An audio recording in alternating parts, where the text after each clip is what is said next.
Bienvenidos a Perú Conectado, donde te cuento las noticias más impactantes e importantes del momento. Comencemos. ¿Qué criterio están utilizando ustedes para acreditar a los observadores electorales? Segundo, usted mencionó con respecto a los fiscalizadores que el promedio histórico de las elecciones eran un fiscalizador por cada 8 mesas y ustedes están planteando reducirlo a un fiscalizador cada 2 mesas. Y yo quisiera preguntarles si ustedes tienen ya algún estimado de más o menos cuánto tiempo podríamos tardar los ciudadanos en tener los primeros resultados, tomando en cuenta, como usted ha mencionado, y todos sabemos que la cédula es mucho más compleja, que el conteo va a ser mucho más complejo. ¿Tienen ustedes un rango promedio de a qué hora de la noche los peruanos por lo menos podríamos tener una primera dación de resultados? Al jefe de la OMPE quisiera saber, al señor Piero Corbeto, respecto al voto digital. Y además, ¿cómo se prepararían esos fiscalizadores? ¿Dónde se reclutarían? Entiendo que es un problema realmente muy grande. Además, bien, finalizada la intervención de los señores invitados, presidentes de los organismos electorales, OMPE, Jurado Nacional de Elecciones y RENIEG, agradecemos su participación y, en tal sentido, habiendo culminado su participación, reitero, vamos a dar el uso de la palabra a los señores congresistas de la República, parlamentarios que se encuentren presentes de manera presencial y también de manera virtual, en 2 ruedas de intervenciones. En una primera, los congresistas harán sus preguntas respectivas, absolverán los titulares de los organismos electorales, y en una segunda ronda también otro grupo de parlamentarios para que también puedan absolver las preguntas del caso. Damos uso de la palabra al congresista Alejandro Cabero para que formule su crítica, observación, intervención, como quiera. Sí. Adelante, congresista. Gracias. Cabero. Una pregunta, presidente. Sí, primero al presidente del jurado yo tengo 3 preguntas. ¿Qué criterio están utilizando ustedes para acreditar a los observadores electorales? Porque tengo yo el caso de algunas organizaciones internacionales que desean poder acreditarse como observadores y me comentan que hasta el momento no han recibido respuesta de parte del jurado. Específicamente hablo del Foro Madrid, que ellos tienen además observaciones de emisión electoral en varios países de América Latina, y me comentan y le hago transmitir la preocupación porque dice que hasta el momento no han recibido respuesta, con lo cual quiero saber estos que usted ha mencionado en la presentación, si hay algunos que están en trámite o hasta cuándo está el trámite, o digamos qué criterios usan ustedes para decidir quiénes sí y quiénes no. Eso quería primero que nos pueda absolver. Segundo, usted mencionó con respecto a los fiscalizadores que el promedio histórico de las elecciones eran un fiscalizador por cada 8 mesas y ustedes están planteando reducirlo a un fiscalizador cada 2 mesas. Eso evidentemente está bien, es una meta ambiciosa, pero yo quería saber, si quizás es demasiado ambiciosa o en todo caso cuánto han costado los procesos electorales en promedio y cuánto están buscando ustedes que cueste para más o menos poder medir, de acuerdo al promedio, si este proceso de verdad no tiene los recursos o está siendo más caro que los anteriores. Eso es algo que quisiera que nos pudiese aclarar para tener, las cifras claras. Y tercero, es una preocupación que yo he visto, no es mi caso específicamente, pero he visto el caso de varios colegas, con respecto a algunos procesos en el jurado, con respecto a la neutralidad electoral. A mí me sorprende que existan casos, no es mi caso, vuelvo a decir, pero he visto casos de algunos colegas, por ejemplo, donde a los parlamentarios no se les permite hablar de su función congresal, ¿no? Ni siquiera de sus logros. Entonces, en el fondo, en una contienda electoral al parlamentario se le termina achacando todos los males de pertenecer al Congreso, pero luego cuando él quiere mostrar en qué se ha podido diferenciar en sus votaciones o en qué se ha podido diferenciar en sus normas, eso es considerado una violación de la neutralidad por parte del jurado. A mí eso sinceramente me parece absurdo. Entonces quería saber realmente qué criterios están tomando ustedes para abrir estos procedimientos por violación de la neutralidad, que realmente algunos de ellos parecen bastante absurdos. si pudiera absolverme esas 3 consultas. Y una pregunta muy puntual para el presidente, para el director o presidente de la OMPE. Usted ha mencionado que efectivamente están tomando una serie de previsiones para poder, obviamente, llevar a cabo todo este sistema logístico que debe ser complejísimo. Y yo quisiera preguntarles si ustedes tienen ya algún estimado de más o menos cuánto tiempo tardaríamos o podríamos tardar los ciudadanos en tener los primeros resultados, tomando en cuenta, como usted ha mencionado, y todos sabemos que la cédula es mucho más compleja, que el conteo va a ser mucho más complejo. ¿Tienen ustedes un rango promedio de a qué hora de la noche los peruanos por lo menos podríamos tener una primera dación de resultados? Esas serían mis preguntas. Gracias. Damos uso de la palabra a la congresista Patricia Juárez, también para su intervención. Adelante. Gracias, presidente. Un saludo al presidente del jurado y a los jefes de las oficinas de OMPE y RENIEC. Quería hacer una pregunta respecto al presidente del Jurado Nacional de Elecciones, respecto a las inscripciones transitorias que se han regulado, se ha reglamentado. Quisiera un poco señalar que esto derivó se inició, mejor dicho, en una propuesta del proyecto de ley 7352 del 2023, y ahí se solicitaba la incorporación de los artículos 10A y 10B a la ley 28.094 para incorporar la figura de la inscripción provisional. Esta propuesta no fue aceptada ni por la Comisión ni por el Parlamento, sin embargo, ahora la vemos contemplada en un reglamento del Jurado Nacional de Elecciones y quisiéramos saber cuál es la base legal realmente que sustenta esta inscripción transitoria, porque mientras se va inscribiendo, están en el procedimiento de inscripción del partido, se pueden aceptar candidaturas, y creo que esa sería, sería adelantarse a una circunstancia que aún no se ha cumplido, ¿no? Entonces quisiera saber cuál es la base legal. Luego también preocupados todos por las transferencias de recursos. Creo que ha habido un pronunciamiento general que hay peligro en las elecciones por las transferencias de recursos que debería de hacer el Ministerio de Economía y Finanzas. Luego, al jefe de la OMPE, quisiera saber, al señor Piero Corbeto, respecto al voto digital. Lamentablemente no se ha podido implementar el voto digital, que creo que hubiera asegurado realmente que muchos militares, policías y peruanos en el exterior pudieran hacer este ejercicio de votar.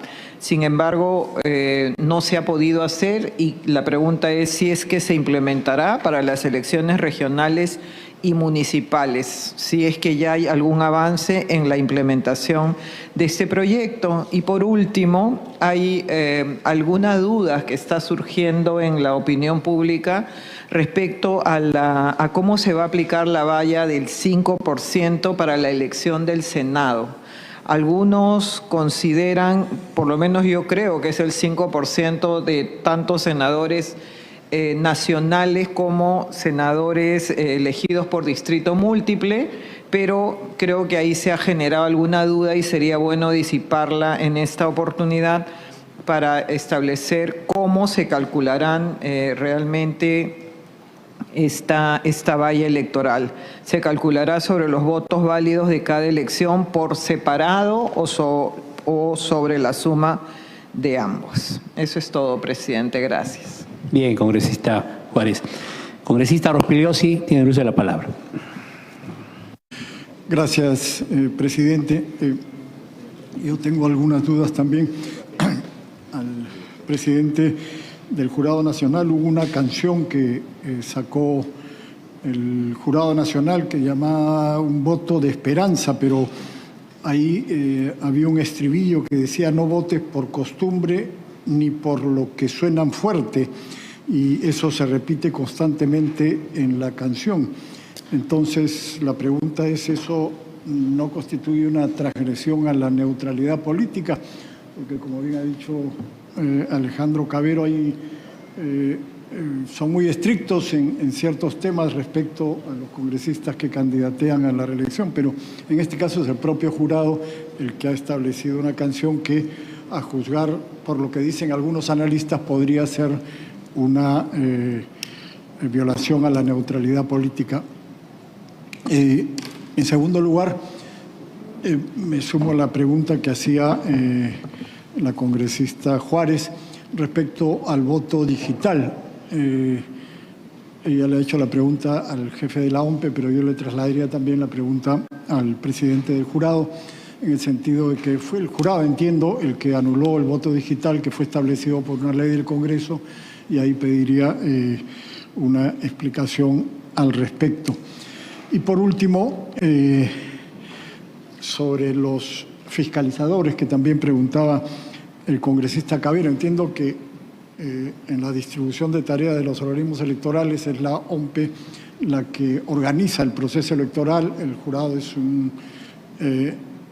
una instancia que juzga. Entonces, esto es nuevo, me parece, de tener una cantidad muy grande de fiscalizadores cuando la OMPE tiene, como decía el señor Corbeto, en Lima 1 por cada 2 mesas y en provincias 1 por cada 3 mesas. Ahora, está bien que el jurado también tenga una supervisión, pero no sería una superposición tener una cantidad tan grande de fiscalizadores, y además cómo se prepararían esos fiscalizadores, dónde se reclutarían. Entiendo que es un problema realmente muy grande, además del presupuesto que se ha mencionado, ¿no? Pero lo más importante creo que es este punto. Entonces, esas serían mis preguntas. Y para RENIEC, creo que han habido algunas informaciones de prensa sobre cambios de domicilio en Ancash que parece que eran inusuales. No sé si hay alguna información al respecto. Gracias. Bien, damos uso de la palabra al congresista Mita Lanoca por la plataforma virtual. Solicito el uso de la palabra. Muchas gracias, señor presidente. Presidente, yo también solicité. Gracias, señor presidente. A través suyo, saludarle al presidente del Jurado Nacional de Elecciones, asimismo al OMPE y a los demás funcionarios que acompañan, y asimismo saludarle a través suyo a todos los colegas presentes y a los que están en forma virtual. Bueno, quisiera hacer unas preguntas puntuales en tema de fiscalización. Señor presidente, esta pregunta se le traslade al presidente del Jurado Nacional de Elecciones. Señor presidente, la institución ha aplicado una fiscalización posterior a los partidos inscritos por presuntas firmas falsas en los padrones de afiliados. ¿Cuántas organizaciones políticas han sido objeto de este proceso? ¿Cuántas inscripciones han sido declaradas nulas o están en proceso de nulidad? Primera pregunta. La segunda pregunta, se ha reportado un aumento del 1000% en solicitudes de desafiliación indebida. ¿Qué medidas correctivas ha adoptado el Jurado Nacional de Elecciones para sancionar a quienes presentaron firmas falsas y garantizar que solo participen partidos con respaldo ciudadano, con ciudadanos reales? Tercera pregunta. Los jurados electorales especiales gestionan actualmente cerca de 3.000 expedientes por posibles infracciones a la neutralidad de funcionarios públicos. ¿Cuántos procedimientos sancionadores han concluido con sanción efectiva? ¿Qué acciones concretas garantizan que el aparato estatal no favorezca a ningún candidato? Pregunta para el OMPE, al señor Piero Corbeto Salinas, a través suyo, señor presidente. Señor jefe del OMPE, este proceso electoral es el más complejo de la historia reciente. Cédula de 5 columnas, bicameralismo, primarias, previas y más de 820.000 miembros de mesa. ¿Qué medidas específicas ha adoptado la OMPE para evitar demoras y incidencias el día de la votación, particularmente en zonas rurales y de difícil acceso? Bueno, esas son las preguntas puntuales, señor presidente. Y le agradezco por haberme dado el espacio. Muchas gracias, señor presidente. Gracias, congresista. Congresista Juan Carlos Lizarzaburo, a través de la plataforma virtual. Proceda usted, congresista.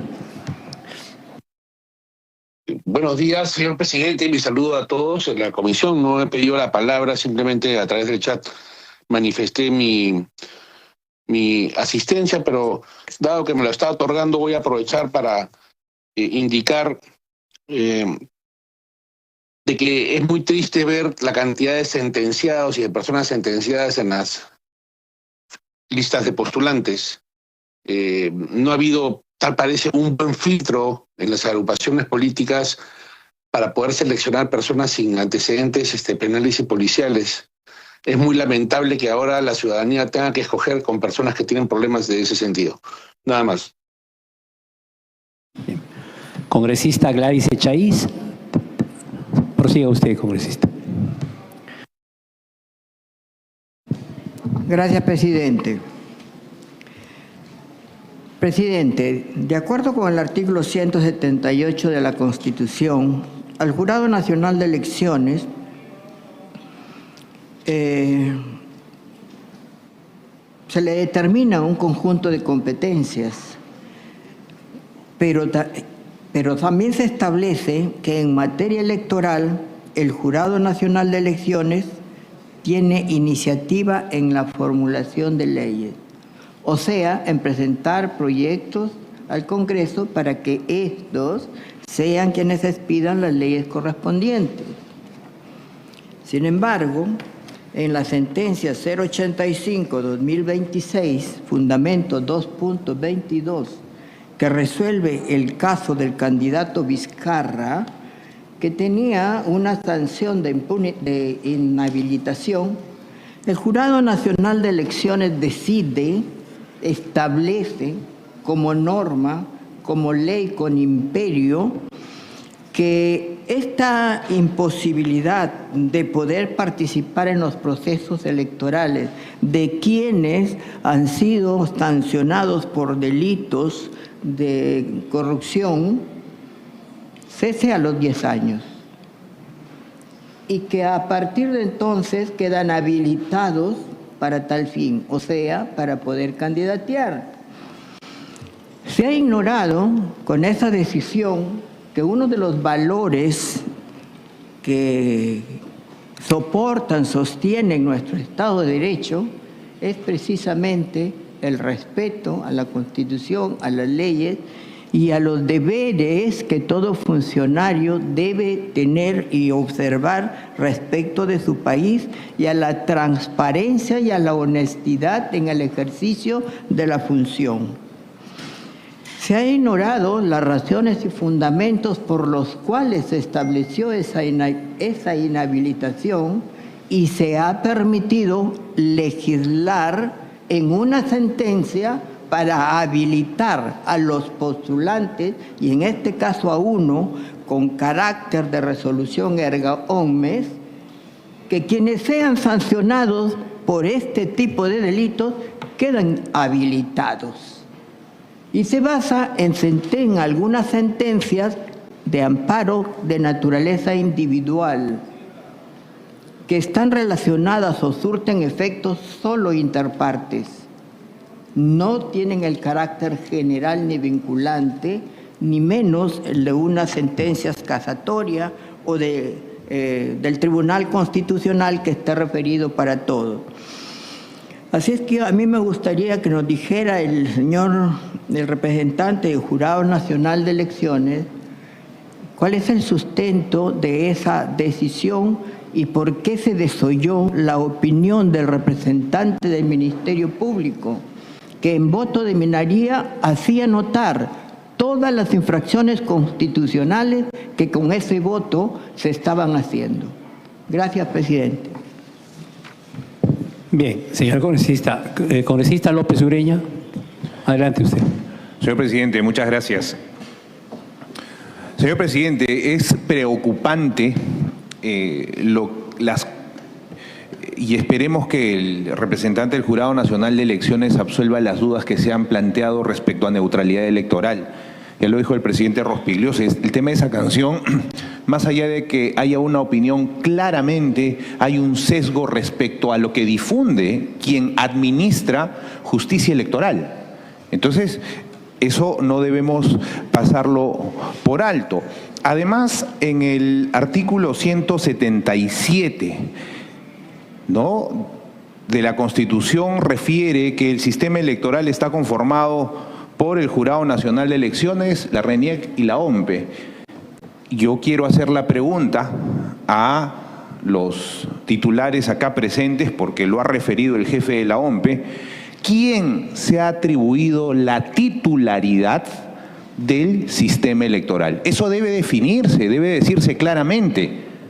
¿Quién es quien se ha atribuido ello? Porque eso da una connotación de actitudes autoritarias en un sistema democrático, sobre todo en el sistema electoral y sobre todo en momento de elecciones. Considero esa situación debe advertirse, señor presidente. Gracias. Bien, congresista Luque Ibarra está por el aula virtual, también conectada. Sí, su intervención. Gracias, presidente. Adelante. Gracias, presidente. Muy buenos días. En principio, manifestar mi preocupación por el tema presupuestal expresado por el Jurado Nacional de Elecciones. Creo que es importante exhortar al gobierno que se asegure los recursos necesarios y suficientes para que se conduzca de manera adecuada y las responsabilidades de los entes electorales estén garantizadas. Tengo algunas preguntas, presidente, que quisiera hacer. La primera que quiero señalar es sobre el tema de la cédula. Me gustaría saber cuándo oficialmente la OMPE va a publicar la cédula, es decir, qué es lo que está faltando para que haya una publicación oficial, tomando en cuenta que esta es una cédula grande, es enorme, pero además, entendiendo que aún no se ha publicado, y lo quiero plantear como pregunta, porque esto, al ser nueva, digamos, genera ya mucha confusión en la población, y no sé si es que hay posibilidades de que se impriman por separado. Es decir, presidencial aparte, Senado aparte, diputado aparte, o en todo caso lo parlamentario aparte. Solo lo pregunto porque no veo la manera de qué forma se fortalezcan los niveles de educación e información electoral adecuada para que la población se familiarice adecuadamente y decida oportunamente su votación. Y mi tercera interrogante es sobre esta pregunta que también se formuló anteriormente. He estado observando los procesos de capacitación que ha estado haciendo la OMPE en las calles, informando sobre los temas de voto, el derecho de voto cruzado que tiene la gente, etcétera. Sin embargo, creo que surge una pregunta y es importante que se esclarezca en esta sesión. Es sobre el marco legal actual, digamos, que aprobó este Congreso con relación a las vallas. Las vallas establecieron que para el caso del Senado era 5% y 3 senadores, y diputados 5% y 7 diputados. Sin embargo, he escuchado de la capacitación que ha brindado la OMPE que se habla de que se permite un voto cruzado entre un Senado nacional y un Senado departamental. Es decir, uno puede votar por un partido A y un partido B. Entonces, yo me pregunto, y es una pregunta y por eso creo que es importante que esté claro, ¿cómo se va a definir la valla? Porque bajo esa lógica se estaría dando a entender que hay 2 vallas distintas, pero la norma estableció que hay una única valla. Entonces, bajo mi interpretación, no podría generarse un voto cruzado entre un Senado nacional y un Senado departamental. O sí habría, es decir, ¿cómo es que se está entendiendo este tema de la valla con relación al tema del Senado para la posterior distribución de la representación que tengan las futuras bancadas? Y si eso está absolutamente claro entre el Jurado Nacional de Elecciones y la OMPE. Esas son mis preguntas, presidente. Muchas gracias.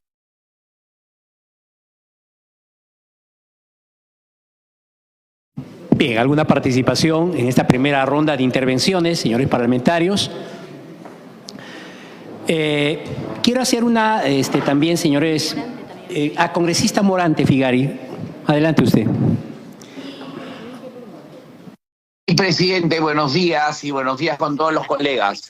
También mantengo mis preocupaciones, tal cual las han planteado mis demás colegas, ¿no? Primero, para la determinación de la valla, si es que va a haber voto cruzado entre senadores nacionales y senadores de distrito electoral múltiple, ¿no? Si además es en un caso 3 senadores y 5% o es o 5%, ¿no? Y en el segundo caso, ¿no?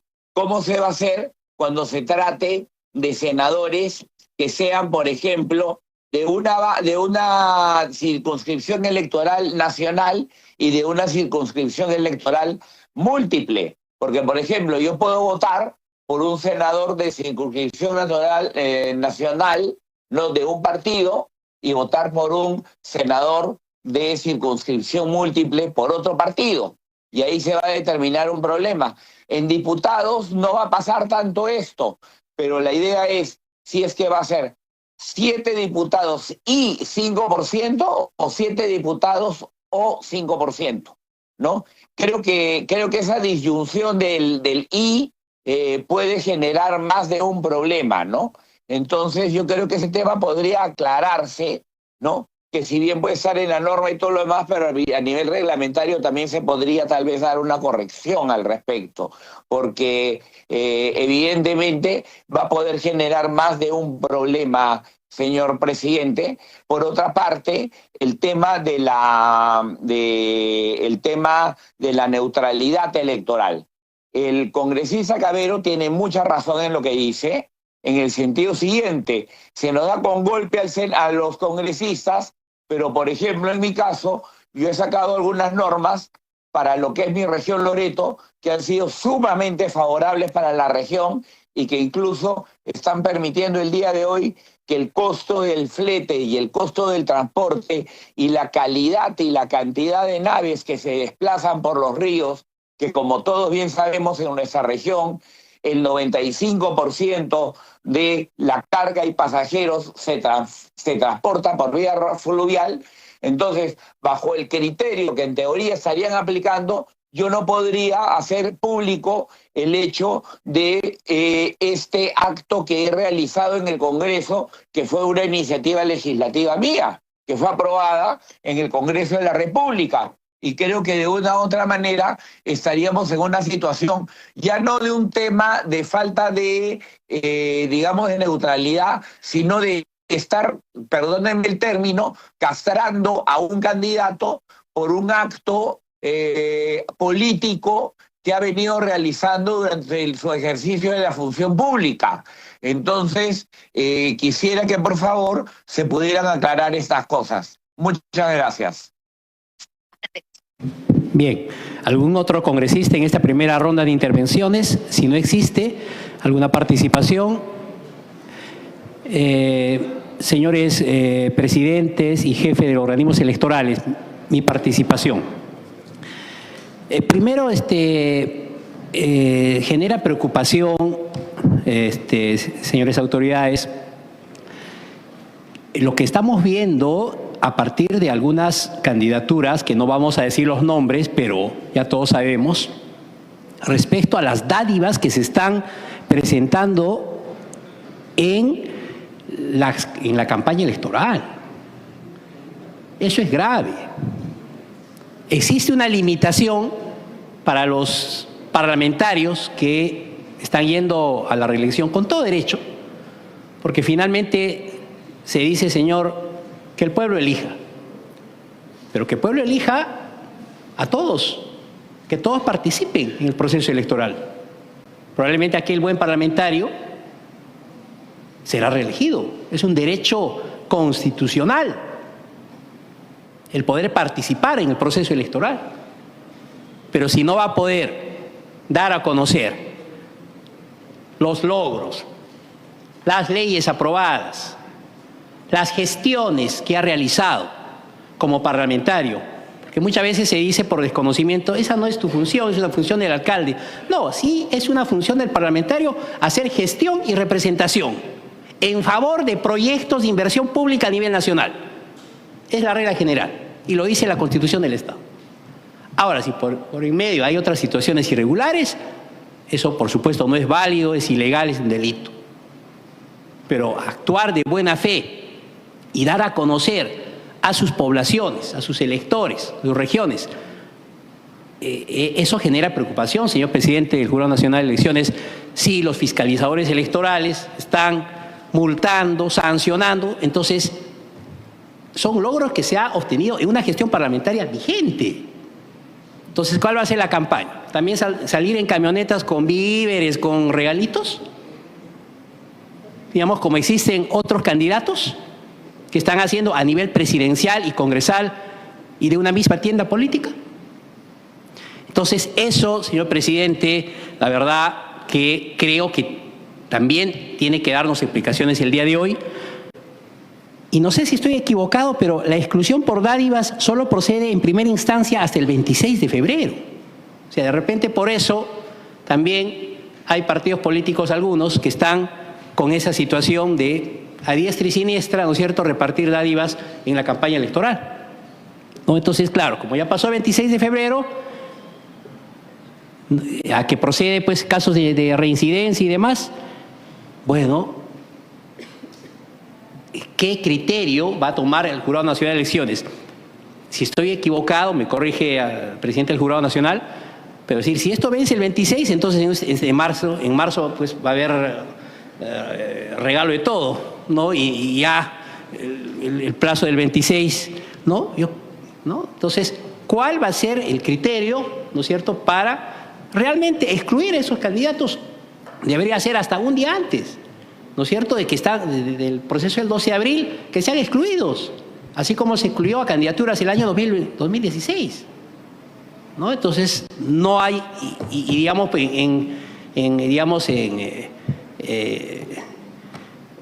digamos, como un tema, creo, injusto, se pretende fiscalizar a gente que tiene que lograr dar a conocer sus logros.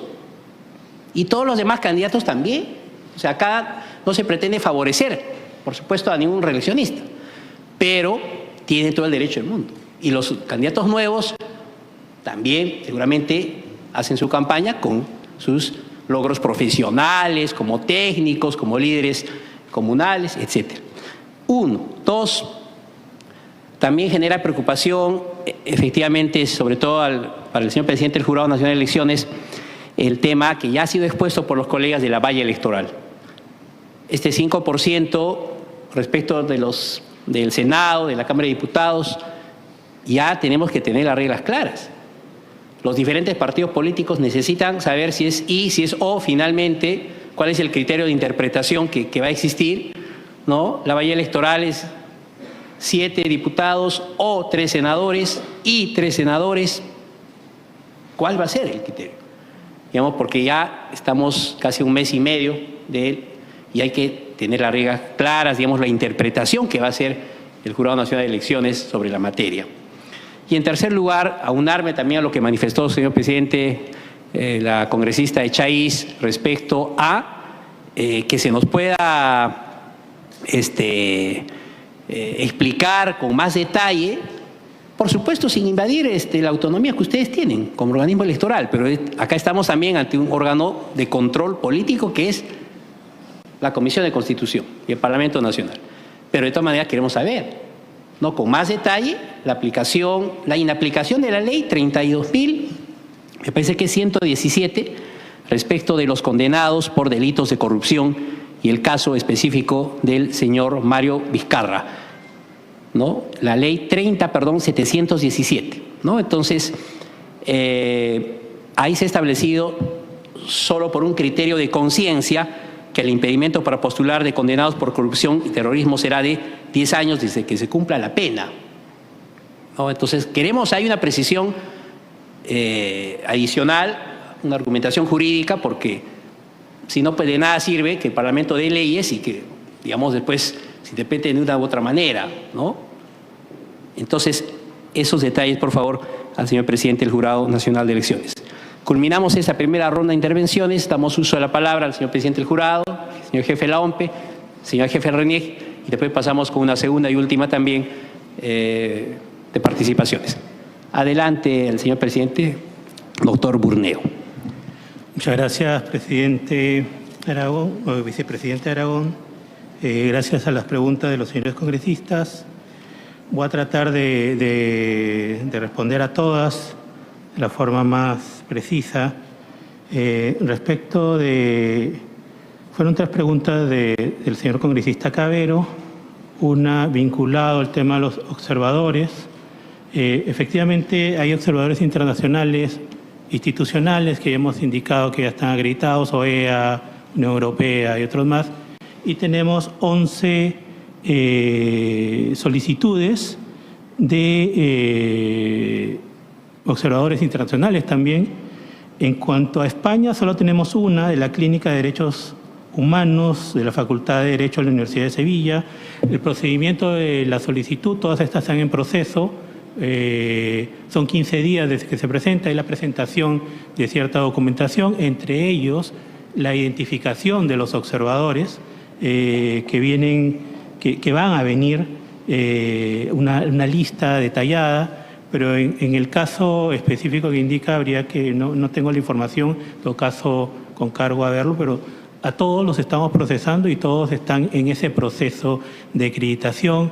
Va a ser oportuna porque al menos de las 11 que tenemos en trámite ya algunas han presentado la documentación completa, así que esta semana seguro estaremos dando respuesta a cada una de ellas. En específico, todas están siendo atendidas, por si acaso. En cuanto al tema de los fiscalizadores, efectivamente, históricamente el jurado ha tenido un fiscalizador por cada 8 meses. En el proceso anterior, que un proceso que fue en medio de la pandemia y otras dificultades que hubieron, lo que queremos es tener una presencia mayor del Jurado Nacional de Elecciones, porque un poco explicando el rol de la OMPE es un tema más operativo y en cuanto a instructivo, en cuanto a la instalación de mesas, etc. Tienen sus coordinadores que tienen esa función de ayudar a los miembros de mesa, pero los miembros de mesa son independientes. OMPE no puede, por más que tenga coordinadores desplegados en todas las mesas, intervenir en la labor independiente que tienen los miembros de mesa.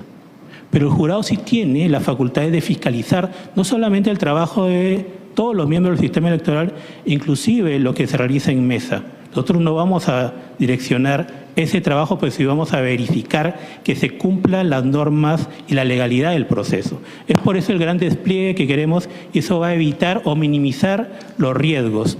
Es una apuesta muy importante. Normalmente el jurado ha desplegado 20.000 fiscalizadores, vamos a desplegar poco más del doble, y esa es una tarea que se realiza a través de los jurados electorales especiales y convocatorias que se realizan in situ. Tenemos una importante capacitación y venimos capacitando voluntarios y otras personas que podrían ser fiscalizadores en el proceso electoral. Es una despliegue, es una gran apuesta, necesitamos los recursos para tal efecto de minimizar los riesgos. Ningún otro ente del sistema electoral tiene la función constitucional de fiscalizar el proceso o fiscalizar a todos los miembros. No solamente estamos fiscalizando o queremos fiscalizar o estar presentes en las mesas, fiscalizamos los locales de votación, fiscalizamos los desarrollos informáticos, el STAE que indica el señor Corbeto de la OMPE, que también lo ha desplegado, también lo venimos fiscalizando. Es una gran apuesta y para eso necesitamos no solamente un gran despliegue territorial, sino una gran inversión en recursos en torno a ello. No es que este proceso electoral sea más caro que el anterior. Es más, estos procesos que se dan en conjunto en el presente año son 4 o 6 o 5 veces más grandes que los anteriores. Y estamos gastando casi lo mismo. Deberíamos haber gastado en términos relativos el doble o el triple de lo que venimos invirtiendo, pero al menos en el Jurado Nacional de Elecciones y también en la OMPE venimos mejorando el tema de la inversión y los recursos como hemos indicado, por ejemplo, en el tema de la atención de los expedientes en materia electoral, hemos optimizado su desarrollo y su procesamiento de 4 o 6 horas a 25 minutos. En el tema de recuento de votos, que es algo nuevo, por ejemplo, como ha indicado Piero, se demoran los miembros de mesa hasta 8 horas para contar los votos. Con la tecnología que vamos a implementar en el recuento de votos, que es casi lo mismo que lo que hacen los miembros en los jurados electorales especiales, lo vamos a hacer en 30 minutos. Entonces, esa es una inversión de desarrollo informático, de operación logística y también de capacitación de todos los miembros del jurado.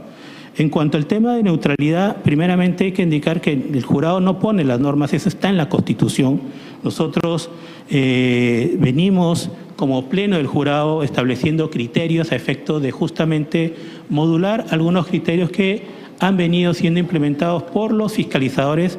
Recordemos que el fiscalizador no sanciona, el fiscalizador lo que encuentra son hallazgos o hechos, emite un informe, es el jurado electoral especial que finalmente determina si hubo o no infracción, y vía apelación el jurado viene estableciendo criterios que vienen modulando y perfilando, digamos, la amplitud de criterios que te tiene que ver en cuanto a cada actor o funcionario que se ve involucrado. El criterio que tiene, que vemos en un congresista es más amplio que podría tener, el que podría tener un alcalde que está en funciones o un ministro. Normalmente venimos también fiscalizando la labor que realizan en todos los ministerios a nivel nacional. Es un gran despliegue, es necesario indicar que los jurados electorales especiales son autónomos, son jueces también, son magistrados de primera instancia y ellos tienen sus criterios, pero es el Pleno que viene estableciendo también ciertos criterios de observancia obligatoria a efectos de garantizar el tema de la neutralidad. Un poco adelantándonos en el tema de la canción que muchos han referido, efectivamente nosotros hemos lanzado una canción justamente para fomentar el voto de cierta población que constituye más del 30% y efectivamente hubo una frase que ya hemos levantado la canción de nuestras redes porque sí hemos escuchado las críticas en el sentido de que podría haber un sesgo que no es la intencionalidad del jurado. Todo lo contrario, lo que queríamos era fomentar y alentar el voto informado a través de diferentes alternativas en torno a ello, pero sí creo que ha habido una frase que podría ser materia de preocupación de organizaciones políticas y en ese sentido hemos levantado nuestras redes y haremos el ajuste respectivo o de pronto ya no la socializaremos, pero en ese sentido sí compartimos la crítica esbozada. Bueno, con eso ya respondo las respuestas del tema del congresista Cabero. Respecto de la señora congresista Patricia Juárez, el tema de la transitoriedad y la provisionalidad. En principio, no hay norma que establezca un marco normativo respecto de la inscripción provisional. Nosotros hemos indicado ya como pleno del jurado que esa norma fue derogada e inclusive ya hemos establecido, hemos comunicado al Ministerio de Justicia que se anote la derogación tácita de esta norma por el marco normativo posterior.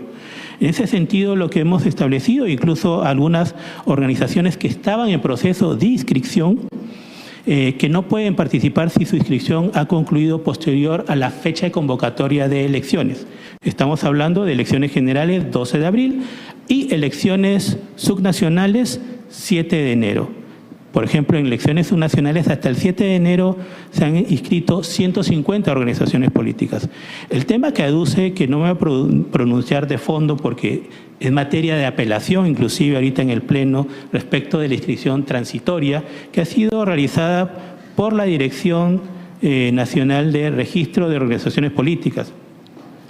Eso se refiere, y haciendo un distinguish entre lo que es la inscripción de un partido, es decir, para que pueda estar en el registro, versus la transitoriedad o la inscripción transitoria respecto de alianzas. Lo que pasa es que el marco normativo que estableció el Congreso fue muy corto.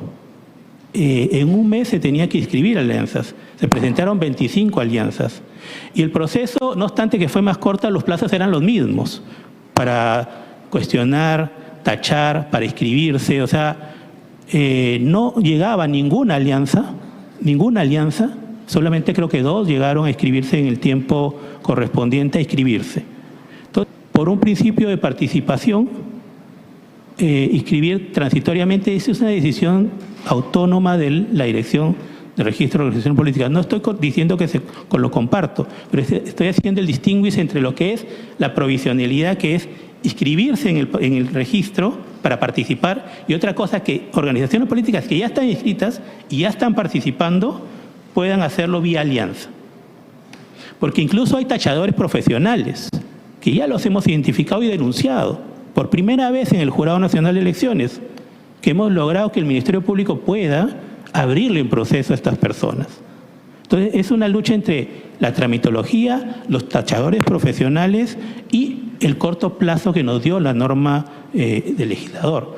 Entonces, eso lo vamos a evaluar en el Pleno en su oportunidad, vía apelación, y en ese sentido vamos a tomar la decisión en su conjunto. Pero eso le quería hacer un distinguish entre lo que es la provisionalidad en sí, que está derogada tácitamente, que no la venimos aplicando, incluso hemos presentado un proceso competencial al respecto que ya ha sido en primera instancia, ya se ha realizado la audiencia ante el Tribunal Constitucional, y finalmente la decisión que ha tomado en torno a las alianzas la Dirección Nacional de Registro de Organizaciones Políticas, que en su oportunidad, vía apelación, porque hay 2 casos que entiendo han sido apelados, vamos a determinarlo como pleno.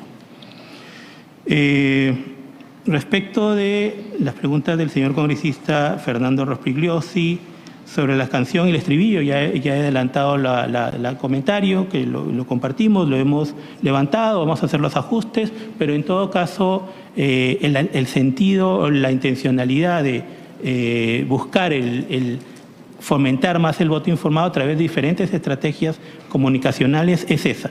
Efectivamente, si ha habido algún probable sesgo, y lo compartimos, la preocupación, lo hemos levantado, y en ese sentido hemos hecho las correcciones del caso inmediatamente desde el jurado. En cuanto al voto digital, bueno, un poco aprovecho y muchas gracias por la oportunidad, en este caso, de explicarle la decisión.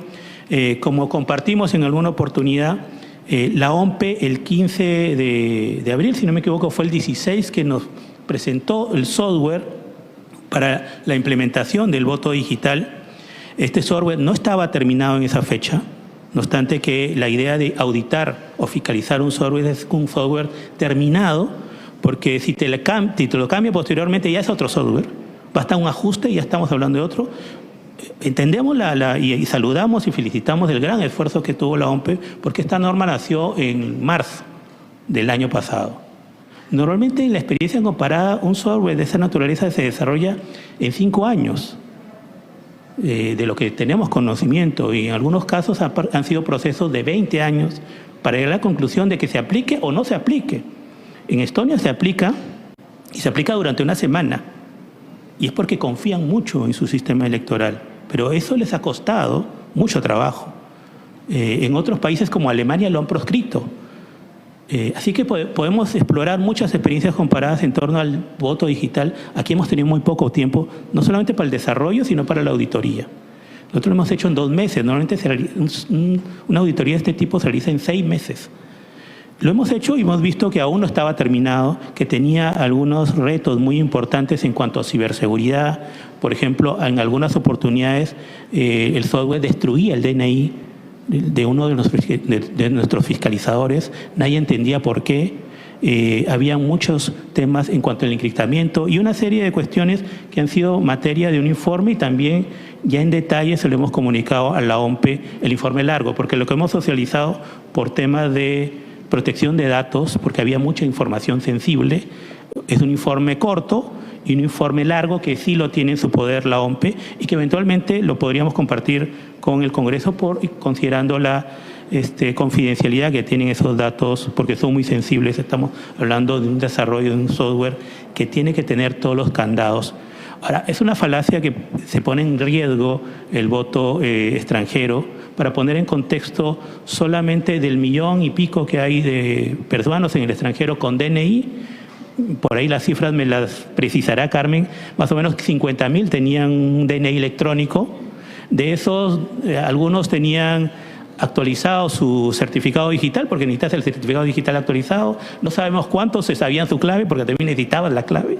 Y solamente 300 finalmente se inscribieron, por ahí que Piero me precisa la cifra, de peruanos que iban a votar en el extranjero, porque había que inscribirse, era voluntario.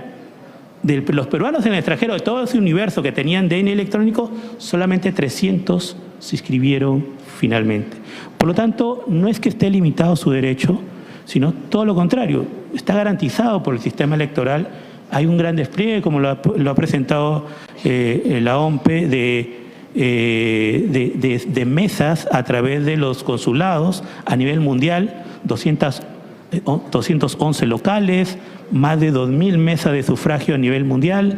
Así que no está limitado al voto extranjero, menos de los militares, porque también están las garantías del caso para que lo hagan en la forma tradicional, pero las brechas y los riesgos que habían en la implementación del voto digital eran inaceptables desde la lógica del jurado para ponerlo a prueba y ponerlo en ejecución. Por ejemplo, se utilizaba como un depositorio o una nube puesta en Estados Unidos, en unos distritos donde había habido apagones. Los dos distritos de la tecnología de Amazon que se utilizaba eran Illinois o California.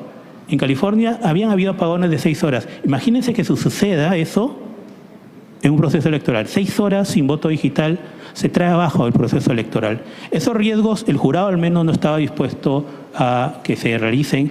Creo que el voto digital es una oportunidad enorme del sistema electoral que gracias a ustedes, los legisladores, lo han puesto ya a prueba, ya lo han puesto en marcha, pero para futuros procesos electorales ya OMPE quizás va a responder esto, si pues, se puede realizar para estas elecciones regionales y municipales en pilotos muy acotados, o quizás ya para el 2031, depende mucho de la cintura que tengamos presupuestal también, necesitamos recursos para eso, pero creo que entiendan que es una apuesta a futuro.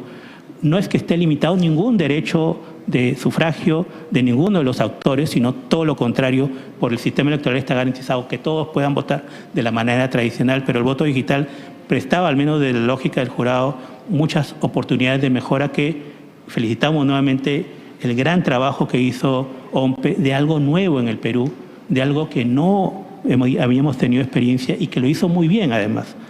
Pero desde el jurado también hicimos nuestro trabajo, que ha sido un trabajo muy profesional, muy objetivo, con gente especializada en cada uno de los rubros que fueron fiscalizados, y finalmente tomamos una conclusión respecto de este proceso electoral, porque las fechas eran tiranas y no podíamos continuar o estar en ese tema de incertidumbre respecto del voto digital, si se aplicaba o no. Respecto de las consultas del congresista Lanoca,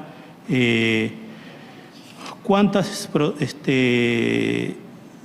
OPs están, o organizaciones políticas en proceso de nulidad? Actualmente nosotros ya hemos presentado 2 demandas o 2 pedidos al procurador para que haga acciones de nulidad. No hay ninguna OP en proceso de nulidad en sí. Se han remitido los informes respectivos para que el procurador haga las acciones legales.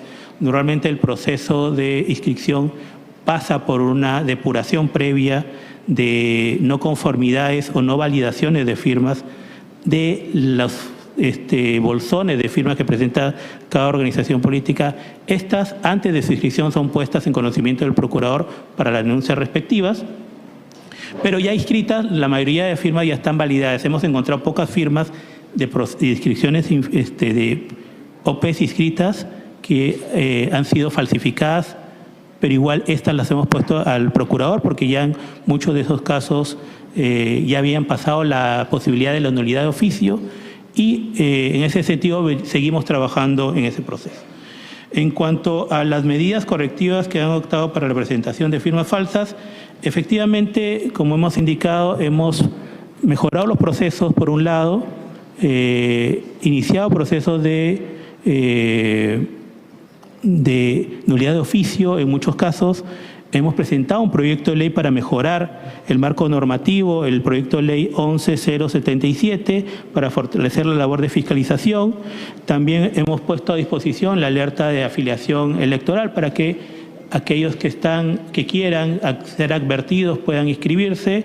Y también incluso hemos exonerado del pago por desafiliación a las personas que vienen realizando. Normalmente, ahorita se disparan como hubo el año pasado en enero, las solicitudes de desafiliación, porque estamos en un nuevo proceso. Muchos que quieren ser desafiliados, es decir, que niegan que hayan firmado el talonario, sí se han afiliado efectivamente, sí han firmado, sino que obviamente quieren que se desafilie porque esto tiene efectos stun, es decir, desde el principio, en vez de renunciar, porque podría generar algún efecto. Eso lo viene atendiendo la Dirección Nacional de Registro de Organizaciones Políticas. En este momento ha habido otro hipo de desafiliaciones, entendemos por el nuevo proceso que se viene, y todo está siendo procesado oportunamente. Por ese lado, creo que respondo a las inquietudes del congresista Lanoca. Respecto de la preocupación de la congresista Echaíz en torno a la decisión que hubo respecto de un caso en concreto y en particular de la aplicación de la inhabilitación permanente.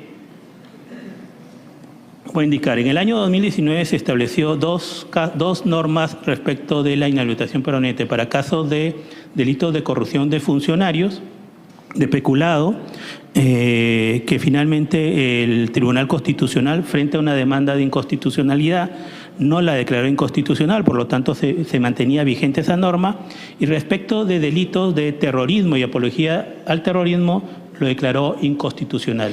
Entre otras razones que tuvo el Tribunal Constitucional para tomar esa decisión respecto de los delitos de terrorismo y apología al terrorismo, que dicho sea de paso son delitos más graves que delitos de peculado, por ejemplo, dijo que la inhabilitación perpetua era algo irracional.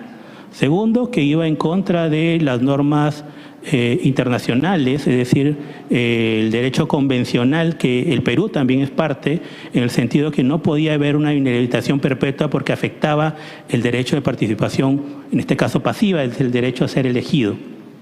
Entre otras razones que tuvo en el caso específico de del delito, la inhabilitación perpetua de delitos de terrorismo y apología al terrorismo.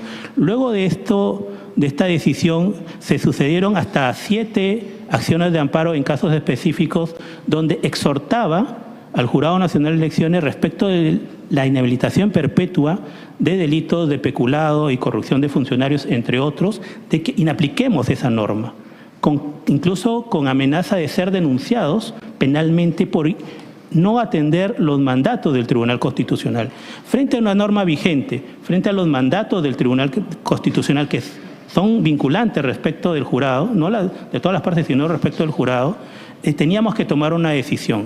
Por un lado, vimos que efectivamente había que modular ese tema atendiendo a los sendos requerimientos y exhortaciones que había hecho el Tribunal Constitucional en muchas acciones de amparo de la inhabilitación perpetua, y lo que dijimos, bueno, por ejemplo, en un delito de peculado que se condena a alguien por 2 años de condena privativa de libertad, puede ser suspendida, más la condena accesoria, es decir, la inhabilitación penal, que puede ser 3 años, serían 5 años. Dijimos, tenemos ya lo que nos dice el Tribunal Constitucional, que no puede haber inhabilitación perpetua, lo que nos dice el derecho consuetudinario, que también dice lo mismo, convencional diré.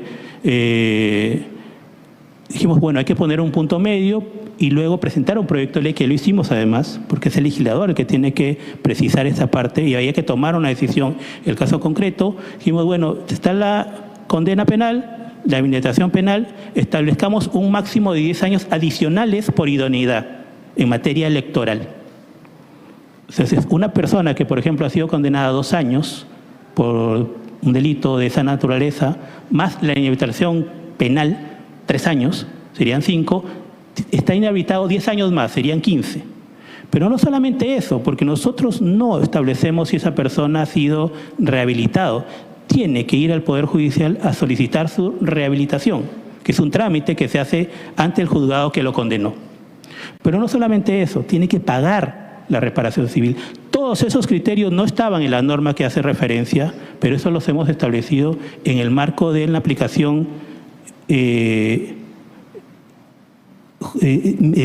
una aplicación normativa del tema.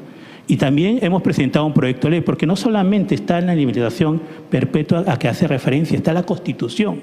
La Constitución, en el artículo 34, establece que una persona que ha sido condenada en primera instancia, sea por delito doloso, sea como cómplice o como autor, no puede participar en el proceso electoral. No te dice hasta cuándo.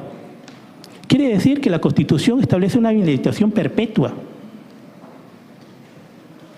¿Eso está bien? ¿Está mal? Eso es materia del legislador. Ustedes tienen que establecer, y hemos presentado un proyecto de ley frente a esos vacíos y situaciones oscuras, que es el legislador lo que tiene que contemplar. Pero había que tomar una decisión en el caso concreto, frente al marco normativo previsto y a las disposiciones del Tribunal Constitucional. Fuimos por un punto medio. Y esa fue la razón. O sea, una persona que ha sido condenado por estos delitos no puede participar en la medida que no haya cumplido su condena, que no haya cumplido la inhabilitación penal, más la inhabilitación adicional de 10 años por idoneidad, y que pague su reparación civil y también que haga el trámite de rehabilitación ante el Poder Judicial. Todo eso lo hemos establecido en la jurisprudencia, pero también entendemos que la labor del legislador es cubrir esos vacíos, y hemos presentado con la capacidad de iniciativa legislativa que tenemos el proyecto de ley respectivo. Entonces, con eso ya atiendo a esas inquietudes. Finalmente, entendamos bien, este es un tema que también obedece al criterio que tiene el Jurado Nacional de Elecciones en torno a la toma de decisiones independiente, y trabajamos con objetividad en todo caso. Respecto al tema de la canción, ya lo absolví, que presentaba el señor congresista López, y respecto que quién se ha atribuido la titularidad del sistema electoral, nosotros no nos hemos atribuido ninguna titularidad al sistema electoral. Consideramos, y eso no es nuevo, es anterior, que el Jurado Nacional de Elecciones, quizás entiendo la particularidad de posición de la OMPE, es el ente rector del sistema. ¿Por qué es ente rector del sistema? Porque hay un sistema electoral que se creó con la Constitución del 93. Es el ente rector porque tiene la iniciativa legislativa que no tienen los otros entes electorales. Tiene la facultad, de acuerdo a la Constitución, de presentar el proyecto de presupuesto. Tiene la facultad de tomar las decisiones en última instancia, inclusive de decisiones que hayan sido vistas por la OMPE y por RENIET, y eso lo establece así. Y frente a un sistema, cualquier sistema, siempre hay un ente rector.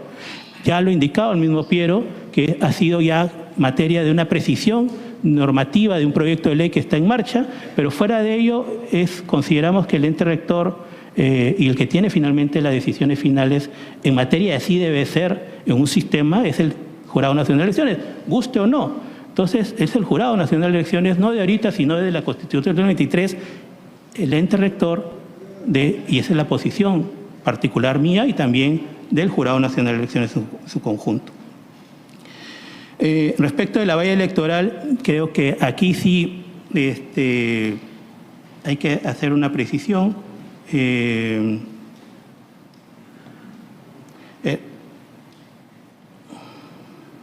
Voy a ir a lo que es valla. A ver, el artículo 20 de la LOE, de la Ley Orgánica de Elecciones, establece que para acceder al procedimiento de distribución de escaños en la Cámara de Diputados o en el Senado, se requiere haber alcanzado al menos el 5% del número legal de miembros. Y eso es lo nuevo, porque antes era un O, al menos el 5% de los votos válidos a nivel nacional en las respectivas cámaras. Es decir, que tiene que haber 5% del número legal de los 130 diputados y 60 senadores, más el 5% de los votos válidos a nivel nacional en la respectiva cámara. Bueno, Haciendo la precisión de antemano de que esto compartimos la preocupación de los señores congresistas y en general de todos los que vienen compitiendo, va a ser materia de una decisión del Pleno del Jurado. Estamos ya analizando para causar esa predictibilidad respectiva y que también todos sepan cuál sería el marco decisorio, pero un poco tal cual está redactada la norma, en principio el 5% de los 130 diputados es 7 diputados o 30 senadores, el 5% de los votos válidos son los emitidos por cada organización política, es decir, tal cual el marco normativo hay muchas posibilidades para aplicarlo y es necesario y compartimos eso que se dilucide desde el Pleno del Jurado porque ahorita ya estamos en intangibilidad normativa y vamos a tomar la decisión sobre el análisis detallado de todas las posibilidades interpretativas que genera esta norma y establecer ya un criterio para generar esa predictibilidad que entendemos y compartimos es necesario compartir. No puedo adelantar mi opinión particular porque debe ser esta materia de una decisión del Pleno del Jurado, no del presidente solamente, y tengan la seguridad que estamos ya analizando todos los escenarios a efecto de finalmente compartirles esa decisión y generar esa predictibilidad que entiendo es materia de preocupación y que finalmente también compartimos nosotros. Respecto de la valla ya de las preguntas del señor congresista Morante Figari, la valla, la neutralidad, también ya lo he indicado, de las preguntas también del señor congresista Aragón. Bueno, el tema de las dádivas establece el marco normativo, en este caso, si no me equivoco, es el 0,3% que no están incluidos en el marco de las dádivas. Hemos visto algunos casos de entrega de propaganda y tenemos un gran despliegue de fiscalizadores viendo el caso de dádivas. Hasta el momento no ha habido una sanción, al menos de lo que yo tengo conocimiento respecto a estos casos. Hemos tenido en total, aquí tengo la estadística de los expedientes por dádivas que hay en marcha, alrededor de 16, si no me equivoco, le doy la cifra exacta ahorita.